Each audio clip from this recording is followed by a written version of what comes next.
मेरे पूरे social media परिवार को मेरा यानी निधि शिमाली का नमस्कार। आज मैं आपके सामने मिथुन राशि वालों का अप्रैल महीने का मासिक राशिफल लेकर उपस्थित हुई हूँ और ये महीना व्रत और त्योहारों के हिसाब से भी इम्पोर्टेंट है। आइए देख लेते हैं। 6 अप्रैल को रामनवमी का महापर्व मनाया जाएगा। वहीं 10 अप्रैल को महावीर जयंती मनाई जाएगी। 12 अप्रैल को हनुमान जयंती का पर्व बड़ी धूमधाम से हम सभी लोग मनाएंगे। 13 अप्रैल को वैसाखी का पर्व मनाया जाएगा। 18 अप्रैल को गुड फ्राइडे आएगा और 29 अप्रैल को परशुराम जयंती मनाई जाएगी। 30 अप्रैल को अक्षय तृतीया का महापर्व आ रहा है। ये अबूझ मुहूर्त के रूप में दिन देखा जाता है। इस दिन कोई भी शुभ कार्य करने में मुहूर्त देखने की आवश्यकता नहीं रहती। तो ये है कुछ विशेष व्रत और त्योहार। अब आते हैं ग्रहों की स्थिति पर कि ग्रहों की स्थिति इस माह में कैसी रहेगी। सबसे पहले बात करते हैं सूर्य की, जो कि वर्तमान में अपनी अति मित्र राशि मीन में विराजमान है और 14 अप्रैल को अपनी उच्च की राशि मेष में प्रवेश कर जाएंगे, यानी सूर्य हो जाएंगे उच्च के। बुध की बात करें यानी आपकी राशि स्वामी की बात करें तो वे इस पूरे माह अपनी नीच की राशि मीन में ही विराजमान रहेंगे। मंगल ग्रह पर आऊं तो अपनी अति शत्रु राशि मिथुन में वक्री होकर विराजमान है और अप्रैल को अपनी नीच की राशि कर्क में पुनः प्रवेश कर जाएंगे। गुरु ग्रह की अगर बात करें तो वे इस पूरे माह अपनी समराशि वृषभ में विराजमान रहेंगे। शुक्र इस पूरे माह अपनी उच्च की राशि मीन में विराजमान रहेंगे। वहीं शनि इस पूरे माह अपनी मित्र राशि मीन में विराजमान रहेंगे। राहु और केतु अपनी समराशियां मीन और कन्या में इस माह विराजमान रहने वाले हैं। तो ये हुई इस माह की ग्रह गोचर की स्थिति और मेनली 2 ग्रह सूर्य और मंगल राशि परिवर्तन करेंगे।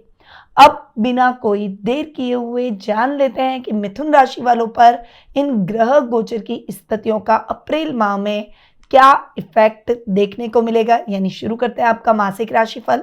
और सबसे पहले मैं आपको बता दूं कि ये जो मैं आपको राशिफल दे रही हूँ ये चंद्र गणनाओं पर आधारित है। आप इसे अपनी राशि और लग्न दोनों के हिसाब से देख सकते हैं।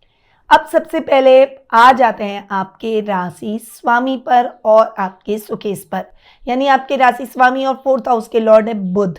यहाँ पर बुध की स्थिति पर आऊं तो बुध है नीच के। ऐसे तो टेंशन हो जाएगी मिथुन राशि वालों को, बुध नीच के तो नीच के परिणाम देंगे और नीच के परिणाम अच्छे नहीं होते।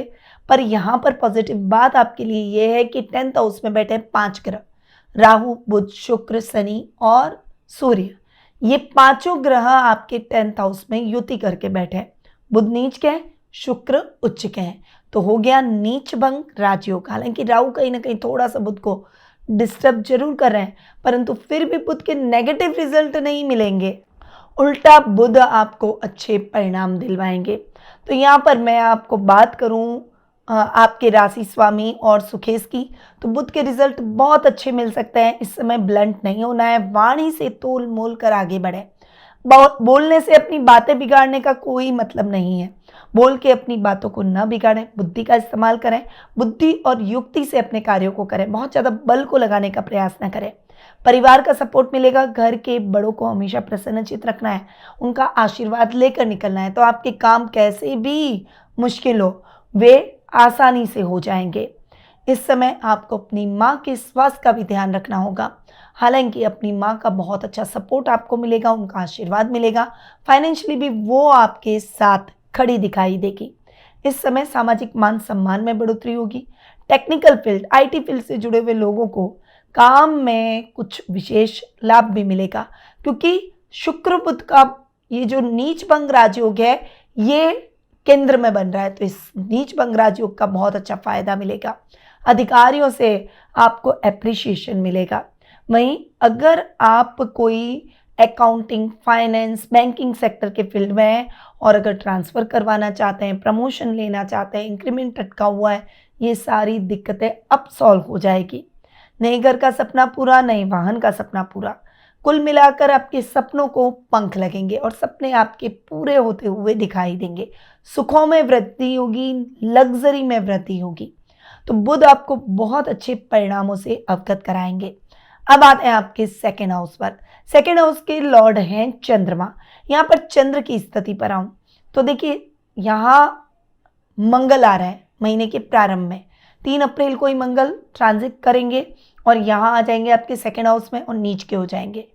थोड़ा सा रिश्तेदारों से मतभेद हो सकते हैं, बहुत ज़्यादा बचना होगा, कंट्रोवर्सी में ना फंसे, उनसे बहुत ज़्यादा किसी के भी काम में टांग ना अड़ाएं, अपने काम से काम रखें। अगर वो कुछ भी कर रहा है उसको देखने दें, अगर वो आपको अटैक करता है तो भी आपको कोशिश करना है कि आप शांत रहें, क्योंकि इस समय अगर आपने वापस रेस्पॉन्स दे दिया तो रिश्ते बहुत ज़्यादा नाजुक होते हैं, वो बिगड़ जाएंगे।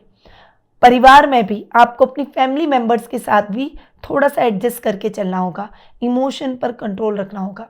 बहुत ज़्यादा अग्रेशन, गुस्सा बढ़ सकता है, चंद्र मंगल का हो रहा है क्योंकि चंद्रमा के घर में मंगल नीच के होकर बैठ रहा है।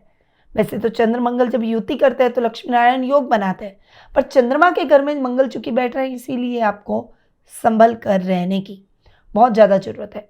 जल्दबाजी में कुछ भी ना करें, सोच समझ कर कदम उठाएं और अग्रेशन, गुस्से को साइड रखते हैं। घर के परिवार का सपोर्ट मिलेगा, पेरेंट्स का, आपके लाइफ पार्टनर का, आपके भाई बहनों का पूरा सहयोग मिलेगा, पर बस बोली से उनसे रिलेशन नहीं बिगाड़ना है। वर्क प्लेस पर भी बैक फुट पर रहकर खेलें, बहुत ज़्यादा मैं कर लूँगा, मैं कर लूँगी ऐसा ना करें। लीडरशिप क्वालिटी में है, हर चीज़ की रिस्क लेना आपको आता है, पर कभी कभी रिस्क उल्टी भी पड़ जाती है, तो कोशिश करें इस समय रिस्क न लें। अब आते हैं आपके थर्ड हाउस पर। थर्ड हाउस के लॉर्ड है सूर्य। अब सूर्य की स्थिति पर आऊँ तो सूर्य पहले तो आपके 10th हाउस में बैठे, सूर्य और शनि साथ में बैठे, सूर्य राहु भी साथ में बैठे जो कि ग्रहण योग सूर्य को लगा रहे हैं। तो थोड़ा 14 अप्रैल तक का जो टाइम पीरियड है थोड़ा सा संभल कर रहने का जरूर है, पर 14 अप्रैल के बाद सूर्य उच्च के होकर आपके लाभ भाव में बैठेंगे और थर्ड हाउस को लॉर्ड अपने से नवम बैठेगा। अब तक जो पैतृक संपत्ति संबंधी डिस्प्यूट चल रहा था उसका फैसला आपके पक्ष में जाएगा। छोटे भाई बहनों से कोई लड़ाई झगड़े थे, कोई पैसों से संबंधित मामले थे, तो वो सुलझ जाएंगे। बड़ी महत्वाकांक्षा, बड़ी मनोकामना आपकी पूरी होगी। इस समय अगर आप कोई पॉलिटिक्स से जुड़े हुए हैं, कोई पॉलिटिक्स से संबंधित कुछ रास्तों को अपना रहे हैं, तो उसमें आपका भाग्य जगेगा, कोई बड़ी पोस्ट भी मिल सकती है। गवर्नमेंट जॉब में आपको इंक्रीमेंट, प्रमोशन मिल सकता है और गवर्नमेंट में अटके हुए काम भी आपके सरलता से हो सकते हैं।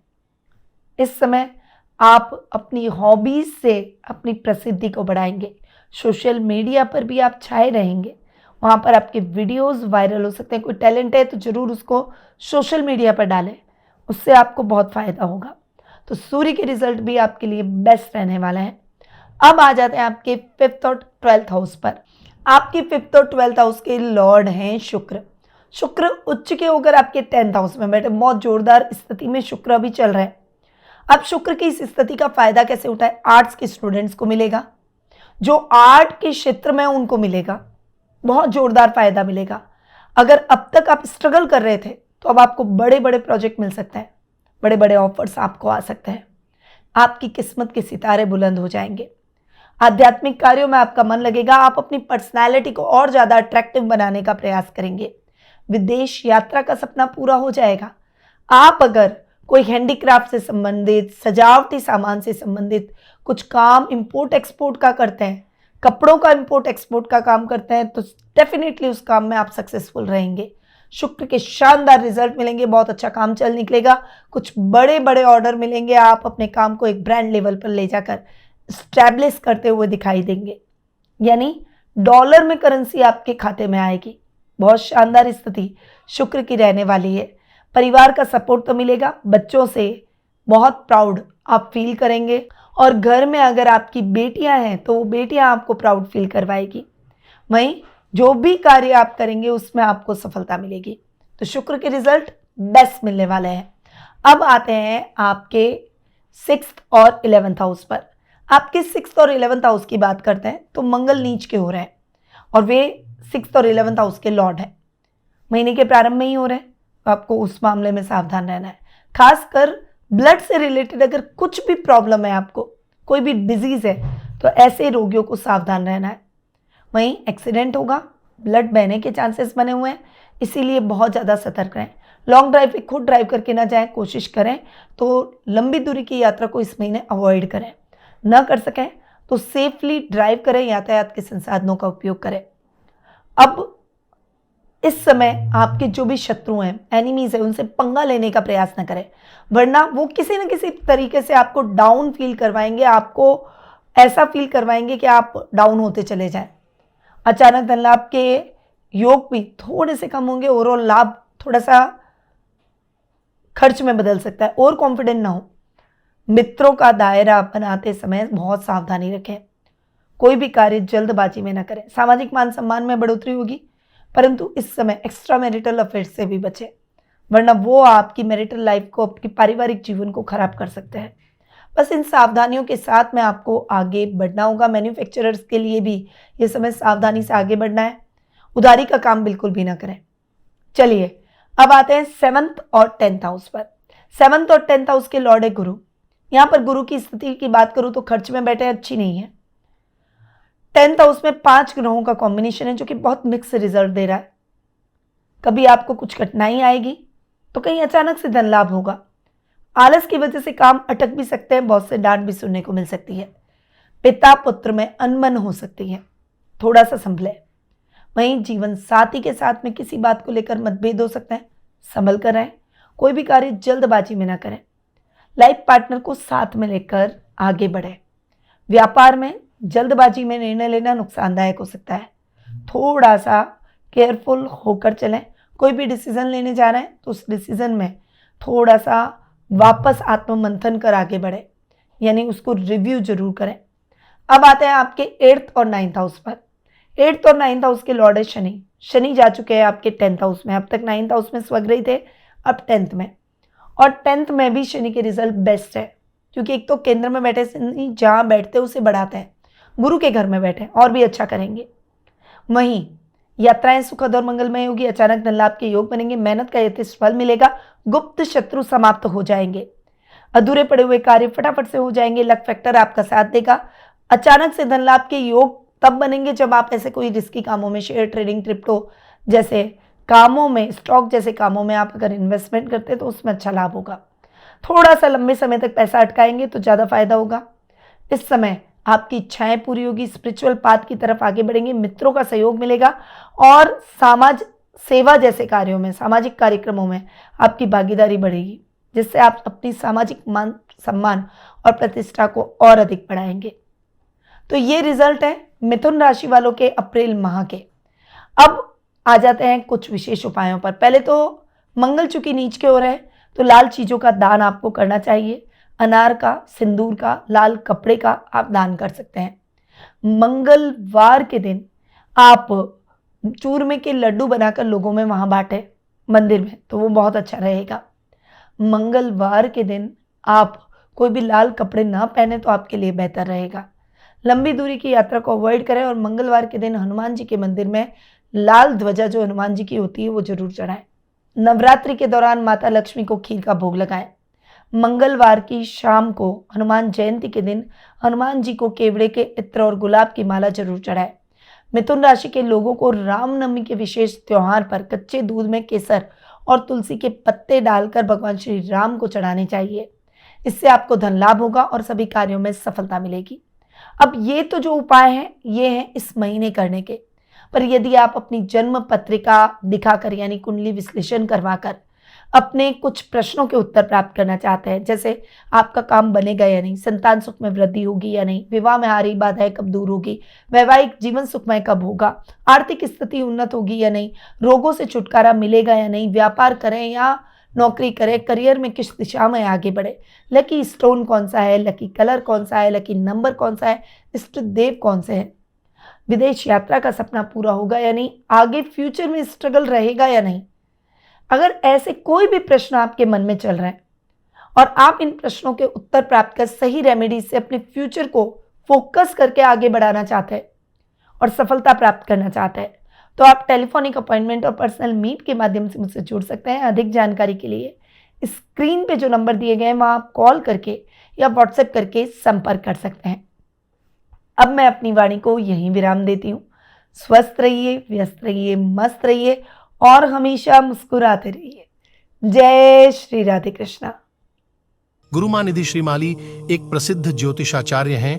उनके जोधपुर स्थित ज्योतिष संस्थान में महामृत्युंजय, काल सर्प दोष, माँ बगलामुखी, विवाह बाधा निवारण पूजा एवं अन्य सभी प्रकार की पूजाएं संस्थान के विद्वान पंडितों द्वारा पूर्ण विधि विधान एवं शास्त्रोक्त रीति से संपन्न करवाई जाती है।